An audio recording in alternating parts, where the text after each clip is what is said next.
Alright, well today, gonna be working on a race car again.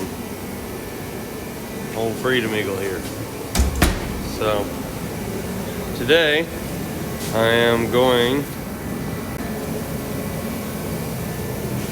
to be taking and making an air ram through the grill and then into the intercooler and radiator. That way all this air right now that's coming through, it's hitting the intercooler, and then right now I've got this gap here, and all of my air, I think I'm getting through this intercooler a little bit, and then it's coming out the top here. So what I'm going to be doing is getting some foam and going to be foaming in this so this is sealed. And then over here I've got this cardboard cutout that I got my measurements for it on an Amazon package, and then using CAD I figured something up so I could get all this measured to fit in between the grill and the intercooler. So this piece here should sit something like that in between to catch all this air in this grill and force it into the intercooler, seal that off, and that should push all that air to the bottom. And this top section of this radiator will already catch some air, and then also the fan should pull air through there. So then it'll kind of just divide all this up, kind of like two separate coolers, and I can get this whole setup figured out. But having issues with this car getting hot on the drive, I think part of it has to do with this radiator here being clogged up, because it's just something we bought, and being a race car, I think it probably set water in it for a while. So once I get all this stuff figured out, which I've spent the majority of the morning getting my measurements and figuring out this piece, I'll get this fished in here, see how that's going to work, then figure out how I'm going to mount it to where it's 140 mile an hour capable. And at that point we'll be done. We'll be able to make this out of same sheet metal I use for the firewall. Got extra, I'll be able to make one out of the metal, figure out the bracketry, and get it mounted in here to where it won't go anywhere. Now my hope is I can just either mount it to the car, then I can still take the doghouse off really easy with just the 4 bolts and be done. Worst case scenario, I'm gonna go from 4 bolts to 8 bolts or something like that, and have to take that loose from the doghouse to get it out. But one thing's for sure, I don't want this thing trying to come out while I'm going down the track. So gonna make sure that thing is structurally sound. So without further ado, I'm going to get to figuring that out. Once we get that done, then I will switch everything up to pull this radiator out of here. Once radiator's pulled, I'll get that, take that to my radiator guy, and he'll flush it out, get it real good and clean. Then I'm probably going to do a coolant flush on this. Actually, I'm probably going to do that beforehand, and then do a coolant flush, then get a new radiator, or get this radiator cleaned, I should say, and then hopefully we'll get our cooling issue figured out. Only other thing I'm going to do is mount up some temporary gauges, just because I don't think some of my gauges there will work correctly. My oil pressure and water temperature I was having issues with, so I'm gonna get to it. We'll see how it goes. All right, so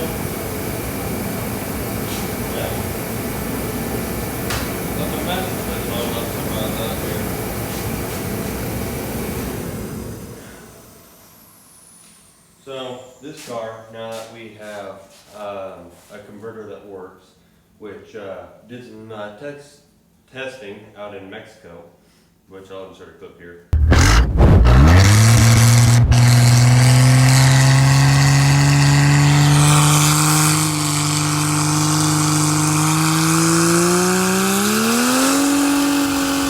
So, to get this in this car, I'm probably going to have to pull the doghouse off. My only hope is that instead of pulling the doghouse off, I can jack this up, pull this tire off, and then pull this intercooler pipe in here, and then fish this in that way. If I can manage to do that without putting a bunch of pressure on this piece, then I know I can get the sheet metal piece in as well without having to do that. Otherwise, I'm going to have to take the stockhouse off, kind of set it in there, and pick this thing up and figure out where it's going to set. Not a big deal if I have to do that, it just adds a little bit more. So I'm going to try to get this stuff taken care of here in a second, pull this out, and see how all that's going to work. Hopefully I can just pull this intercooler pipe and pull that tire, weasel this thing in here, and if it goes in there smoothly, then we'll do that. I don't think that's going to work. What I would really like to do is to figure out how to pull this grill. I don't remember how I did that. But if I can figure out how to pull this grill, I can pull this grill and fish this in here. That'll make that process a lot easier too. So hopefully I can end up doing that and we won't have those problems anymore. Also with this new tire setup, obviously I'm trying out some new camera equipment type stuff. So I've got a gimbal and it's got some tracking features and stuff to it. So hopefully we'll be able to make all this stuff work real nice. But I think that's about all I've got to ramble on about. So instead of continuing talking, I'm going to get to work here before I have to run to the store and get to work. So let's get after it for a minute.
Alright, so just been a couple of these pieces as P-clips.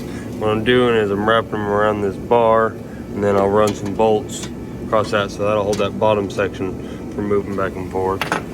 And then I got this piece here that'll sit on top and it's going to be bolted from bottom and top and sandwiched in there. And so that ought to hold this thing in place. I was going to try to get something to anchor these here, but I really don't think I need it, and I don't know how I would do it without a TIG welder. So with not having a welder here on hand, that's going to be as good as it's going to get. I mean, it wouldn't go anywhere like that anyway. So the amount of wind that's going to be had is not going to warp that or anything. So now all I gotta do is go get myself some foam to wrap around this to keep this from touching the intercooler, and I'll get everything else bolted in real quick and then we'll slap the grill back in and we'll be done. So that's all for now.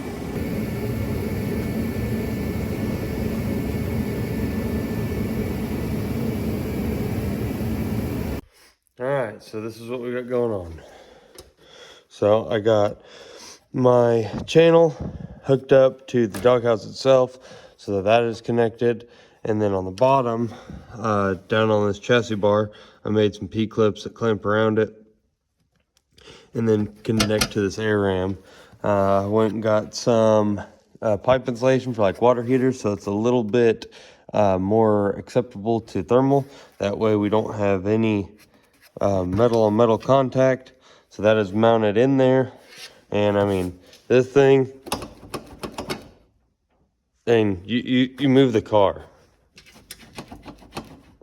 so it ain't going anywhere. And the fitment with the grill is still there. So you can just set this here. A little difficult to do with one hand, but yeah. So grill will pop right back in, and then if you look on the inside, we've got that air ram. So that is about perfect. I am happy with that. You can see in there how it's sucking up all that air. And then I've got more foam to stick in between this gap here on the sides of the tank, on the bottom and on the top. That way this is all sealed. So all of that air that comes in into the air ram has to go through the intercooler and radiator to get out. So that way we should have much better airflow through the cooling system and hopefully cool this thing down a little bit.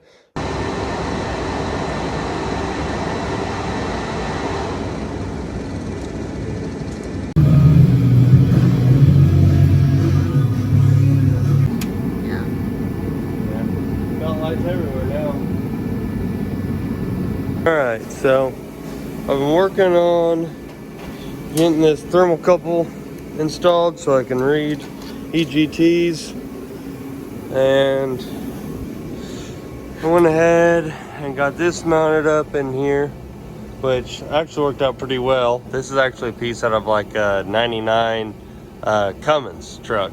And actually with the angle of my roll cage and everything, it fit on here pretty well. This is all temporary because I'm going to be putting a data logger in here before too long. But I just got everything wired up, so you know, obviously right now nothing's gonna be working. But if you watch the trans and fire meter, they move when ignition comes on,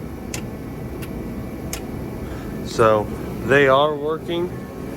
And I'll go over here and hit the lights real quick, and you can see if I kick the parking lights on, the gauges illuminate with the rest of the gauges.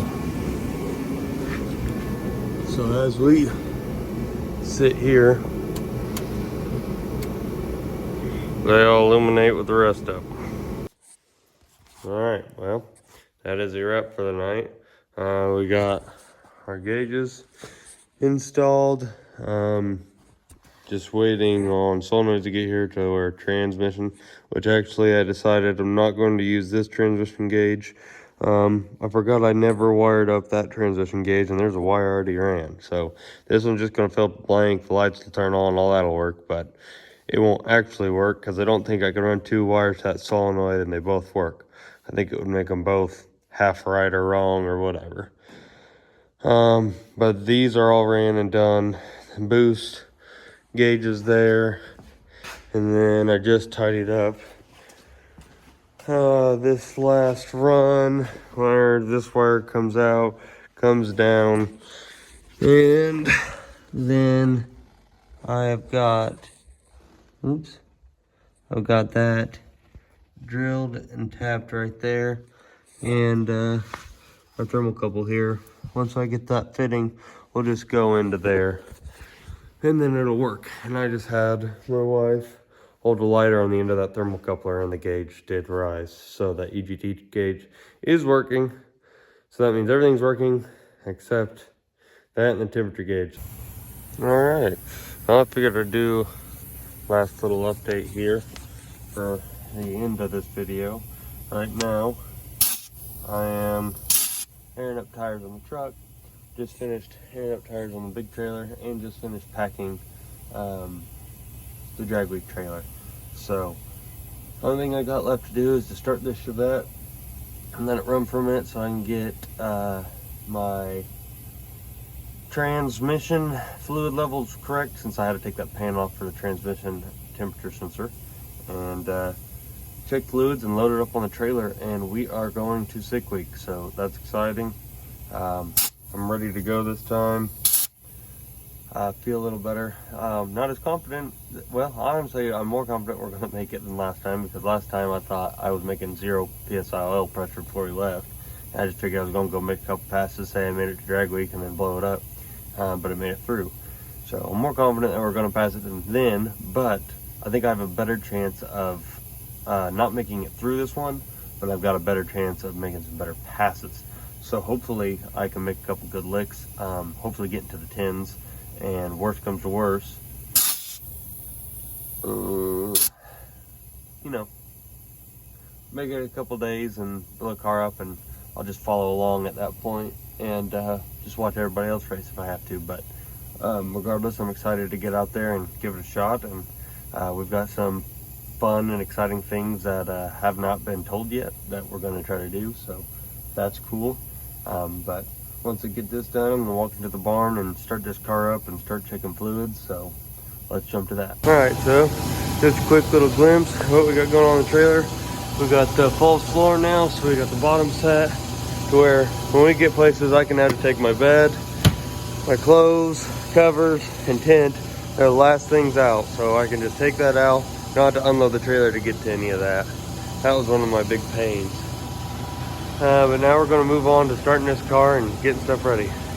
Well, the startup might be a little bit more difficult than usual because I did some work to the fuel system, transmission, and oil, so I might have to prime some stuff, but we're going to give it a shot.